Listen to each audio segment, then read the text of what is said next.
Today we're going to be checking out weeks 8 and 9 of our burn-in test as it continues through the lifespan of the Sony A8G Bravia Oled to let you know how it actually holds up with real-world usage. So for starters, we're going to just fire up our playlist here by going into the testing material playlist on the channel, and then we're going to go into our OLED burn-in checker, and we're just going to go right up into it and just see how we did.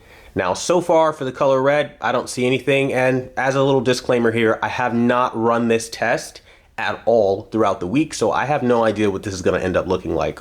So far, it looks good, and I'll disclose my usage now. So far, what I've been doing pretty much is ramping up my usage for PC gaming. I mean, there's so much that goes into the world of PC once you get serious about it.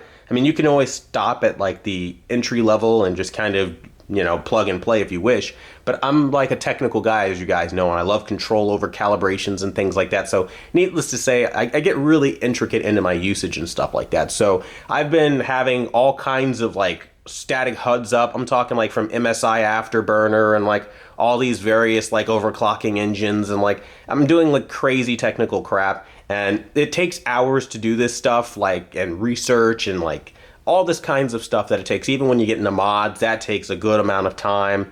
I mean, really, it's a whole other world. And I've been doing a lot of web browsing to research a lot of the stuff I need to get myself going. And I tell you, I'm surprised there's actually nothing at the top of my screen there, because I could have sworn that I was going to burn in something. I just knew. For the amount of time, guys, we're not talking like 2 or 3 hours. We're talking more along the lines of 7 to 8 hours of like web browsing, static text, static HUDs on the screen. Like, I mean, it's crazy at this point. And there's a lot of moments in Steam where I just have the home page sitting there and I'm like moving file locations and things like that, which takes a ton of time. So, I mean, it's been heavy. I mean, there's no way to play this down. I've really not been treating this like an OLED. I've been using this like I would use my Q8FN or any LED TV. And I have to report that fairly, because for the longest time, I was the guy telling you, do not buy any OLED, period, no matter what, gonna burn in, regardless of what you do, how you use it. Static text, static HUDs, that's a no-go. So I put that to the test, right? Got to put your money where your mouth is. And for the 2019 now, I'm going to specify, I have to do this. For a 2019 Sony OLED, that is the case. This is very different. You have a beautiful screen right now after all this time of static text and static elements on the screen. However, for 2016 and 2017 OLED, I would not play that game, okay? I have easily run into thousands of those particular models burned in from exactly what I'm using it for. Those are not gaming TVs. They were not tailored for gaming. Now, maybe LG might have figured out something different, obviously, now that they're advertising G-Sync and all that stuff. So maybe there's less of a risk of burn-in on LGs today with whatever new technology they've figured out, right? Whatever new implementation they might have figured out of this technology. But what I will tell you is I wouldn't play any games with that, because it is a risk, right? And we should act like it's a risk and not just do however we please with our OLED televisions. You know what I'm saying? At least from older years. I can't stress that enough. Now, the newer TVs, again, I'm starting to feel a little less of the little worries with them. Now, that being said, though, I can't really just tell you that it's a one-size-fits-all and nobody will ever get burn-in from this kind of usage, because all I did was literally watch Netflix and I got burn-in on my 2018 LG C8. So I really genuinely think it comes down to the manufacturer and the way that they optimize these OLED panels. And right now, I'm going to put my hat on Sony as the best for OLED right now, just simply because of this result right here. You guys, I cannot explain how hard I have been pushing this TV. I really don't think you understand. Like, I have been sitting here for endless hours. I mean, honestly speaking, on the days that I was sick, I think I was going up to the latter part of 9 and 10 hours on this thing. Literally early in the morning to super duper late at night, just literally running static text and elements on this screen. And I have no burn-in to speak of. That is something you never would want to do on an OLED, and I'm doing it, right? Just because that's how I would normally run my TVs. I don't care how many hours I'm using it, right? I'm not going to keep track of everything, but I'm telling you, it was getting pretty late, and I'm pushing this thing all the time. Anytime I'm fighting in a video game or exploring the world, 100% of the time I have HUDs enabled. I never turn them off ever.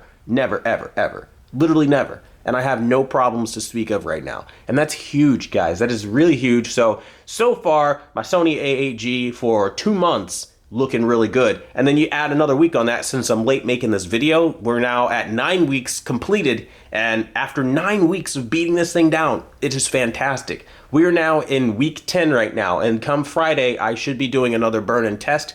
Trying to keep it on Friday to give a little schedule, so in addition to the live stream, we do the burn-in and things like that, burn-in testing, so you guys can get your, answers early. But either way, guys, I am thoroughly impressed by this TV. Couldn't speak highly enough about it. I'm really happy with it. Now, a little disclaimer, I have never updated this TV. That may play a role into it. Maybe as time goes on, they de-optimize some things to not be as aggressive and as durable. I don't know. I will say I have never updated this TV once, and never will. I'll never update another TV again, period. So for the reviews that are going to be coming out this year, by the way, in 2020, you're going to be seeing like a face value review.